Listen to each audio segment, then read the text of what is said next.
برادران اسلام، میں نے آپ کے سامنے قرآن مجید فرقان حمید کی چند آیات مبارکہ اور حدیث نبوی صلی اللہ علیہ وآلہ وسلم میں سے بھی چند حدیث مبارکہ کی تلاوت کی ہے۔ آج کے ہمارے جمعۃ المبارک کا عنوان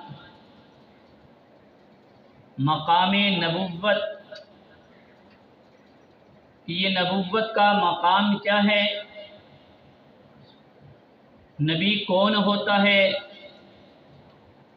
اور نبی کا انتخاب کون کرتا ہے اور نبی کیسے بن سکتا ہے اور نبی کی تربیت، نبی کی زندگی یہ کس طرح کی ہوتی ہے۔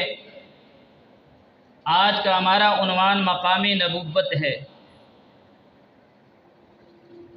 مقام نبوت کے حوالے سے چار باتیں بیان کرنی ہیں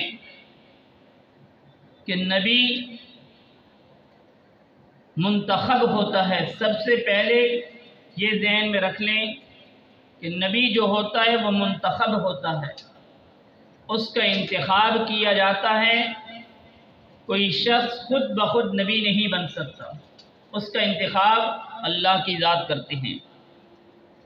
نمبر دو، نبی کا علم جو ہوتا ہے وہ قطعی ہوتا ہے، یقینی ہوتا ہے، پختہ ہوتا ہے۔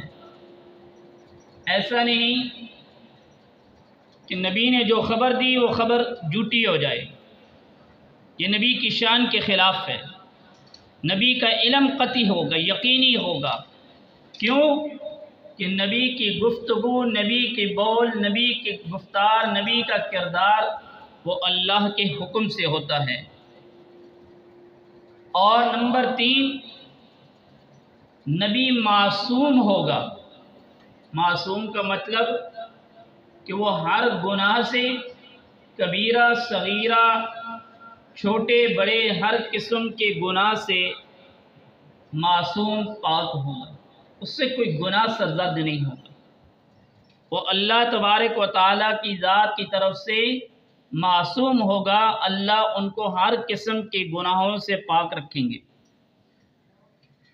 اور نمبر چار، نبی ہر حال میں بندوں میں بندہ ہوگا اور کامل انسان ہوگا۔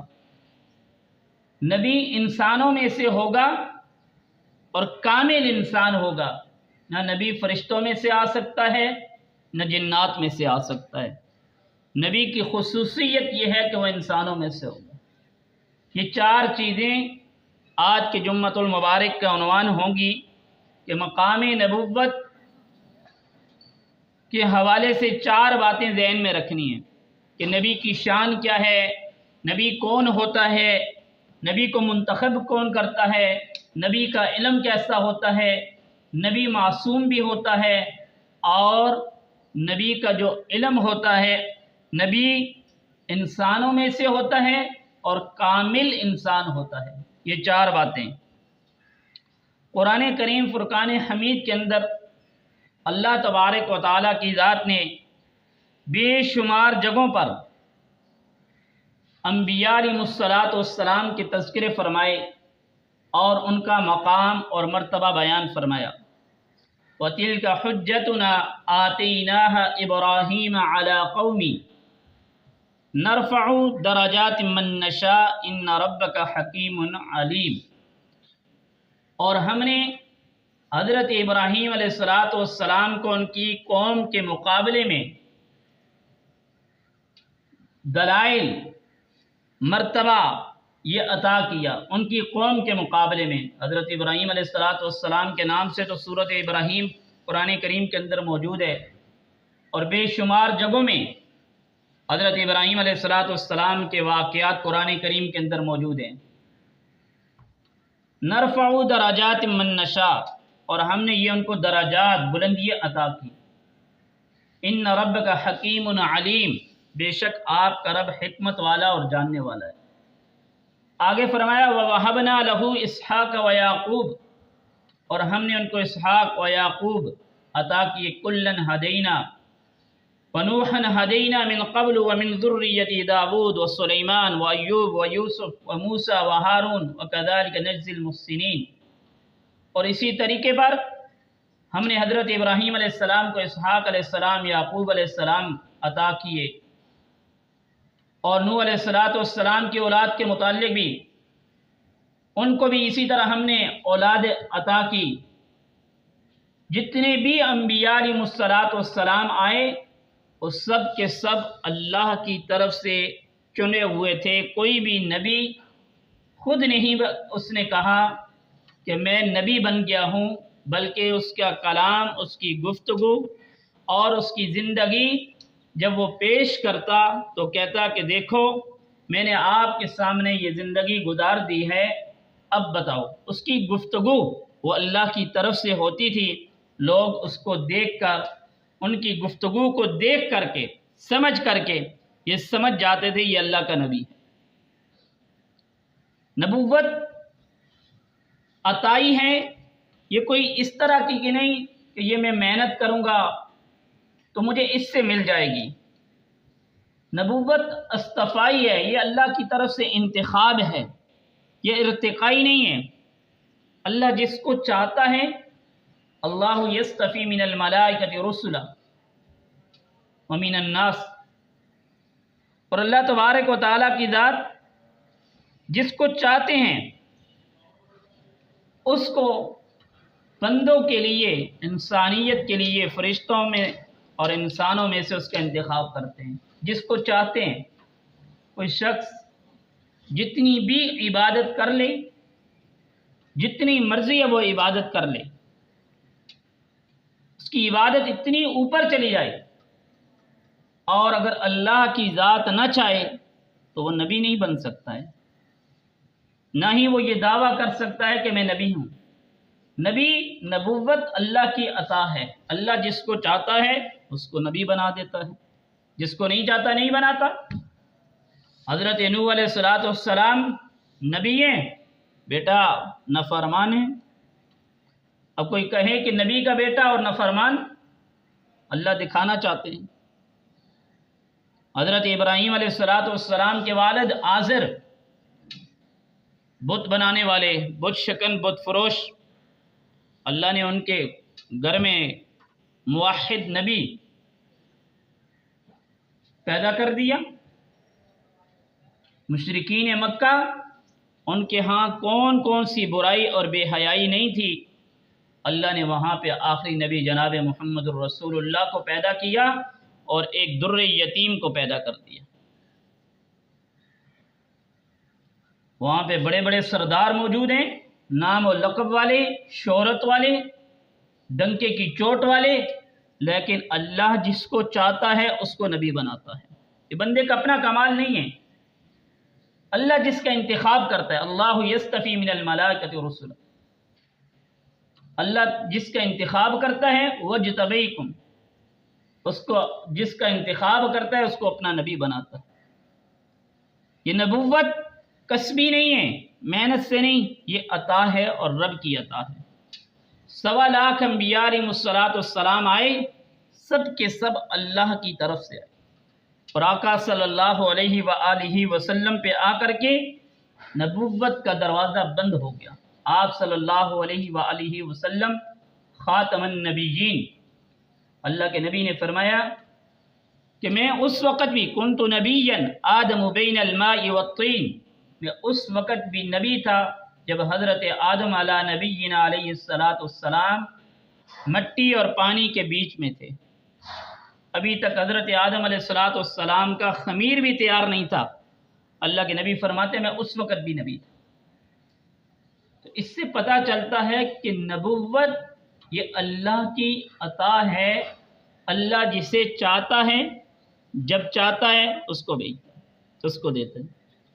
اور جتنی بھی قومیں آئیں اللہ نے ان کے اندر رسول بھیجا، اور جو رسول بھیجے وہ انہی کی زبان والے بھیجے۔ وما ارسلنا من رسول الا بلسان قومه ليبين لهم، اور ہم نے جتنی بھی رسول جس قوم میں بھیجے وہ انہی کی زبان والے بھیجے، انہی کی بستی میں جو وہ زبان بولتے تھے اللہ نے اسی طرح کے رسول بھیجے تاکہ وہ ان کو اچھے طریقے سے اچھے انداز میں ان کو سمجھا سکیں۔ مشرکین مکہ عرب تھے، اللہ نے وہاں پہ عربی نبی کو بھیجا، اور نبی بھیجنے کے بعد اللہ تبارک و تعالیٰ نے ان کے سامنے ان کی زندگی 40 سالہ زندگی گزری۔ 40 سال کے دور کے اندر کسی شخص میں یہ ہمت نہ ہو سکی وہ نبی کی زندگی پر انگلی اٹھا سکتا۔ یہ ہے حفاظت، یہ ہے معصومیت، یہ ہے نبی کی شان۔ جب نبی کریم صلی اللہ علیہ وآلہ وسلم نے نبوت کا اعلان کیا تو مشرکین مکہ آپ کو ساحر، جادوگر، کہانیاں سنانے والا اور اس طرح کے الفاظ تو کہے، لیکن یہ نہیں کہا کہ آپ جھوٹ بول رہے ہو، آپ نے فلاں دن فلاں وقت میں فلاں عمر میں غلط کام کیا، یہ داغ وہ نہیں لگا سکے۔ لقد لبثت فیکم عمرا من قبل افلا تعقلون، میں نے تمہارے یہاں کتنا بڑا عرصہ گزار دیا، کیا تم عقل نہیں رکھتے؟ اللہ کے نبی نے ان کو چیلنج کیا کہ میری اتنی زندگی گزری، کیا تم نے میرے اندر کوئی برائی دیکھی ہے؟ وہ کہنے لگے نہیں۔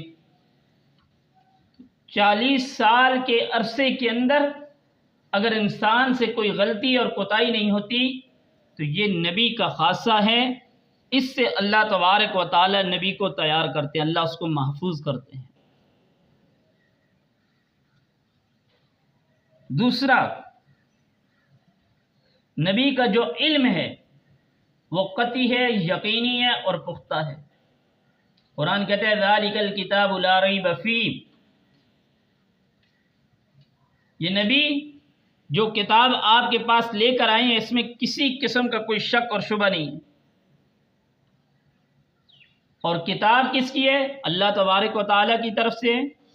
اللہ نے انبیاء علیہ السلام کو دنیا میں اس لیے بھیجا امت کے لیے کہ امت کا رابطہ اللہ تبارک و تعالیٰ کی ذات کے ساتھ مضبوط کرانے کے لیے درمیان میں اللہ نے انبیاء کو بھیجا کہ یہ لوگ اپنے اللہ کی ذات کو کیسے پہچانیں، کیا کس طریقے پہ اللہ کی عبادت کریں، اس کے لیے اللہ نے انبیاء کو بھیجا۔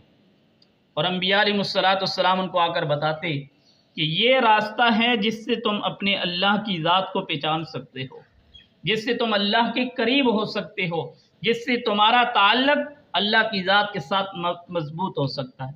کبھی مبشرات سنائی، کبھی وعید سنائی، کبھی عذاب سنایا، کبھی خوشخبریاں سنائیں، کبھی ڈرایا، کبھی دمکایا، کبھی خوشخبریاں دی، تاکہ امت اللہ کی ذات کی طرف متوجہ ہو۔ لا تبدیل لکلمات اللہ، اللہ کے کلمات جو ہیں وہ کبھی تبدیل نہیں ہوتے،